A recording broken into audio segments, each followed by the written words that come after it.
പാവാടെന്ന് പിടിവിടടാ. എടാ പിടിവിടാനാണ് പറഞ്ഞത്. ഈ മാനംകെട്ടനെ പിടിച്ചെടുത്ത് ആരുമില്ലേ? എന്റെ ദൈവമേ, ഞാൻ ഏത് വഴിക്കൂടെ ഇനി മേല് കയറി വന്നെന്ന് എനിക്ക് തന്നെ അറിഞ്ഞൂടാ. എന്നെ ലൈറ്റ് അടിച്ച് കാണിച്ചു കൊടുക്കരി മാമ. ഇവനെ പോലുള്ളവന്മാരെ കാരണം സന്ധ്യയായി കഴിഞ്ഞാൽ ഒരു പെമ്പിള്ളേർക്ക് നടക്കാൻ പറ്റൂല.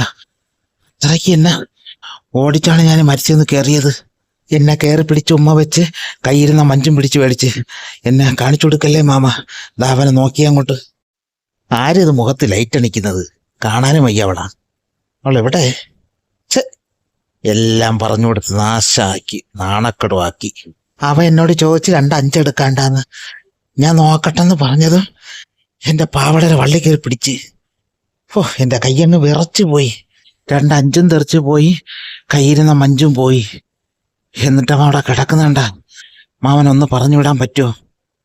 ഞാൻ എങ്ങനെ താഴെ ഇറങ്ങട്ടെ? അല്ലെങ്കിൽ പേടിച്ചെങ്ങനെ ഇറങ്ങ്? നീ പേടിക്കണ്ടടി, അവനായിട്ട് ഞാനൊന്ന് സംസാരിക്കട്ടെ. അവൻ ഏതോ ഒരു മന്ത്രവാദിയുടെ മോനാണ്. എൻ്റെ കൈ തൊട്ടതും ഒരു ഇരുട്ടാണ് എനിക്ക് പിന്നെ തോന്നിയത്.